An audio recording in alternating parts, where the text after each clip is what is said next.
amigos, mais uma vez estamos aqui, eu, doutor César Assis, e agora com a presença do publicitário e jornalista Zé Carlos Lima, para mais uma edição de Municípios em Debate. E hoje o tema será a fiscalização das contas públicas municipais. No momento de escassez dos recursos públicos, por conta da queda da produção industrial e também comercial, que termina ensejando a queda nos recursos federais e esses transferidos aos municipais e estaduais. Então vamos tratar dessa questão hoje aqui com o doutor César Assis e também teremos a participação do jornalista José Carlos Lima. Doutor César, eu acho que a sociedade exige, mas até o CGU está tendo um cuidado maior, elencando até o maior número de prefeituras através de sorteio para essa fiscalização. Exatamente, meu amigo Humberto. Na realidade, a CGU está realizando uma série de atividades para incentivar a fiscalização da aplicação dos recursos nos municípios. Como a CGU se coloca em Brasília e faz um sorteio mensal para fiscalizar vários municípios, e o Brasil é um país continental, eles estão disponibilizando cursos de capacitação para os fiscais no próprio município realizar essa atividade para impedir que a verba pública vá escorrer pelo ralo da corrupção. Zé Carlos, é um prazer tê-lo aqui conosco nessa sua primeira participação no programa. Espero que o início de outras tantas possa acontecer. E é o momento também de você participar conosco. O doutor César está aqui à nossa disposição para tirar as dúvidas daqueles que nos assistem. Muito bom dia, Humberto Cedrais, nosso queridíssimo Humberto Cedrais. E é um prazer estar participando desse programa e com duas figuras ilustres, o doutor César Rômulo Rodrigues Assis, que é advogado e mestre em Direito Público. E eu faria logo uma pergunta para o doutor César. A gente está falando aqui em fiscalização, em CGU. Eu queria saber, doutor César, o senhor como mestre em Direito Público, nós podemos confiar nesses órgãos 100%? Olha, meu caro Zé Carlos, é uma atividade que tem se desenvolvido bastante, é a atividade de fiscalização da aplicação dos recursos públicos. Veja que existe a Controladoria Geral da União para fiscalizar os recursos federais destinados aos municípios e o governo do Estado criou a Controladoria Geral do Estado para também fiscalizar a aplicação dos recursos estaduais nos municípios. Na realidade, o grande fiscal da aplicação desses recursos, sejam estaduais, federais ou municipais, é o povo do município através dos seus representantes, os vereadores. Acredito que os órgãos técnicos são de inteira confiança da população, porque estão imbuídos em fiscalizar realmente a aplicação desse tão escasso dinheiro. Olhe bem, César, mas nós tínhamos já um órgão, e temos ainda, que são os tribunais de contas estaduais, dos municípios e até do Estado. E eles, apesar de ter um corpo técnico maior até do que as controladorias, não é? Com técnicos e todos os seus conselheiros, não são capazes de atender essa necessidade da fiscalização, mesmo porque a frieza das contas chegam em números e falta aquela fiscalização na ponta que só mesmo as controladorias. O Estado é um advento novo. Hoje, qual é o limite que se chega do desvio do recurso público quando chega na ponta, lá na obra? Ele se esvai da saída até a execução das obras e desses convênios feitos. Isso chega a quanto? E dentro da sua experiência, você acha que isso pode diminuir em quanto esse recurso que sai pelo ralo? Os recursos estimados que são perdidos por todos os meios de corrupção na administração do Brasil é em cerca de 30%. Você colocou bem que os órgãos públicos técnicos, como o CGU da União, né, e a Controladoria Geral do Estado e os Tribunais de Contas, são, na realidade, órgãos que fiscalizam a aplicação desse recurso de forma técnica. Quem pode aplicar essa fiscalização de fato, junto às suas administrações municipais, é o contribuinte cidadão e os vereadores, que estão lá na ponta para verificar de fato se aquilo está acontecendo. Veja bem, o povo, através dos sindicatos, das associações de classe, dos partidos políticos, bem como do Ministério Público Estadual ou Federal, e os vereadores, podem verificar até o controle de combustível aplicados na Prefeitura Municipal. Portanto, a importância de eximir esses 30% que se perde no ralo da corrupção, que poderá ser, vamos dizer assim, diminuído em até 20% ou 25%. Porque, na realidade, o que se pode perder aí por falta de conhecimento na aplicação, mas por corrupção, se houver uma fiscalização efetiva, se economizará mais de 20% dos recursos públicos municipais.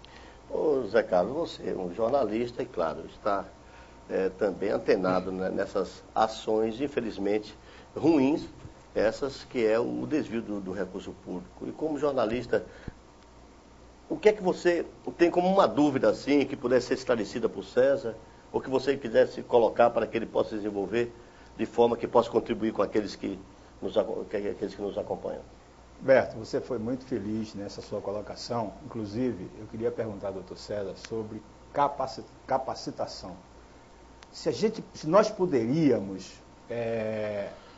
não sei, talvez via internet, capacitar-se, porque nós sabemos que o interior do estado, a Bahia por ser muito grande, a gente tem grandes problemas com a capacitação desse povo.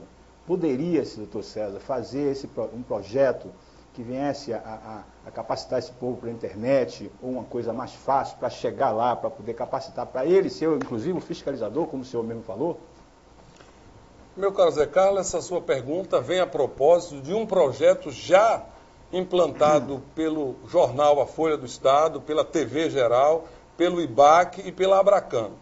Esses institutos, esses órgãos estão realizando seminários regionais para alertar os senhores líderes políticos de uma forma geral, sejam eles prefeitos, secretários, diretores, vereadores, para que essa capacitação venha através da internet e através da própria TV Geral. A intenção é despertar os agentes políticos municipais a se capacitarem. E veja bem, há uma coincidência muito interessante quando nós recebemos a comunicação da Controladoria Geral da União de que está disponibilizando aos institutos cursos de capacitação aos agentes políticos municipais através da internet e que precisam de parcerias para que nós, como os monitores, ou seja, o jornal, a televisão, o próprio Instituto Brasileiro de Administração de Cidade, possamos levar ao interior do Estado e do Brasil essa capacitação. A colocação sua é excelente e isso já é um projeto do jornal A Folha do Estado, da TV Geral e do Instituto Brasileiro de Administração de Cidades, de levar, através da internet, a cursos de capacitação aos agentes políticos municipais para que possam melhor se preparar para a fiscalização da aplicação desses recursos. E eu queria lhe perguntar, doutor César, para que pudesse fazer uma colocação, tomando como base o que você colocou há pouco, que não é apenas um compromisso dos vereadores ou mesmo dos auditores das controladorias federal e estadual, mas da sociedade. Chegou no momento em que a gente tinha uma divulgação maior das ações da CGU quando visitava os municípios. Eu acho que está faltando isso agora, porque a partir do momento que a CGU comece a fazer a divulgação que vai para o município tal, eu não tenho dúvida nenhuma que aumenta o grande volume de denúncias, não só da oposição, mas até mesmo através das entidades colocadas, associações, partidos políticos e dos próprios vereadores. Está tendo algum entrave para que não se divulgue mais ou cair no lugar comum? Não, vem aí, tudo bem? O que é que está acontecendo? Exatamente, Humberto. Na realidade, deixou de ser novidade a fiscalização da Controladoria Geral da União. Por quê? Porque a Controladoria Geral da União fiscaliza apenas os recursos federais.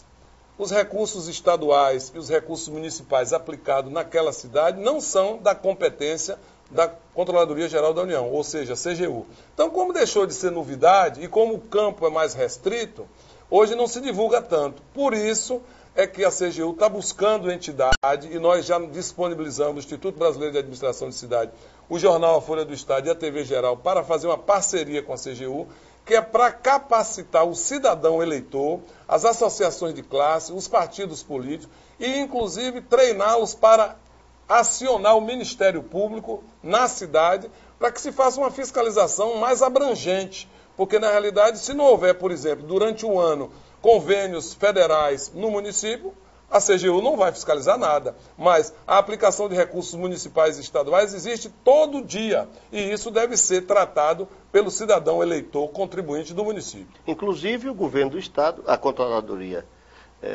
estadual, é um advento novo, ainda não está em pleno vapor, não tem ainda qualquer tipo de atividade que possa ensejar, inclusive, uma divulgação maior desses atos, porque é uma coisa nova ainda. E foi uma dificuldade, eu era deputado quando pela primeira vez as oposições até tentaram colocar isso, depois a oposição, na época, recuou um pouco e agora a atual oposição cobrou e efetivamente o governo do estado mandou o projeto de lei que foi aprovado e está agora. Eu acho que essas ações aqui estaduais só começarão, acredito, no ano que vem, espero que não seja de uma forma em que apenas alguns que são contra determinado grupo possam ser amparados. Eu acho que depois da estadual a coisa melhora, né?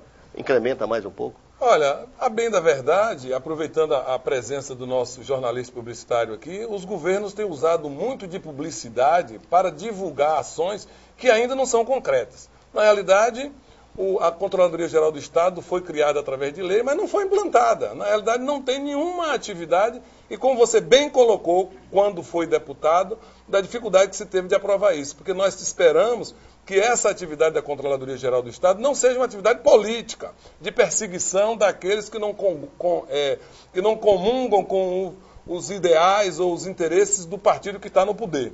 Na realidade, esses instrumentos de fiscalização à disposição do povo, da população. Portanto, nós acreditamos que essa Controladoria Geral do Estado deva começar a trabalhar agora, e não o ano que vem, que é véspera de eleição, que pode ser um instrumento de manipulação da vontade política dos municípios. E aí, Zé Carlos? Eu diria, doutor César, até respondendo muita pergunta que ele fez no ar, que a publicidade, quando ela é bem feita, ela é para todos e ela harmoniza todo o ambiente, quando ela é bem feita. Agora eu perguntaria, doutor César, o dinheiro do município, quando ele é bem aplicado, a gente sabe que nós todos sabemos que ele dá para fazer tudo. Dá para fazer tudo. Quem é que tem que fiscalizar, doutor César? É o povo, é o vereador? Quem é a pessoa? Ou todos têm que fiscalizar esse dinheiro público? A grande preocupação dos órgãos técnicos de fiscalização, sejam federais, sejam estaduais, é a capacitação do representante legítimo do povo, que é o vereador, e também do cidadão eleitor, porque hoje ele tem vários mecanismos para fiscalizar a aplicação desses recursos. Veja bem, o cidadão eleitor tem o Ministério Público, tem o Poder Legislativo, tem os tribunais de conta, tem as controladorias gerais da União e do Estado para oferecer as denúncias naqueles recursos que não estão sendo aplicados. Vejamos o exemplo. Vamos lá que um comerciante do município tenha conhecimento de que a prefeitura contratou a compra de gêneros alimentícios acima do preço do mercado. É uma obrigação do contribuinte eleitor denunciar isso, seja ao Poder Legislativo, ao Ministério Público. Então, é preciso uma conscientização do cidadão eleitor de que ele, povo, que recolhe o imposto para financiar as atividades do Estado, também fiscalize a aplicação desses recursos. Pois é, estamos encerrando mais uma edição do Municípios em Debate. Eu quero agradecer aqui a presença do nosso convidado, o jornalista e publicitário Zé Carlos Lima, e também, mais uma vez, agradecer ao doutor César Assis, diretor superintendente do IBAC, que conosco, mais uma vez, está conduzindo esse programa. Muito obrigado. Obrigado.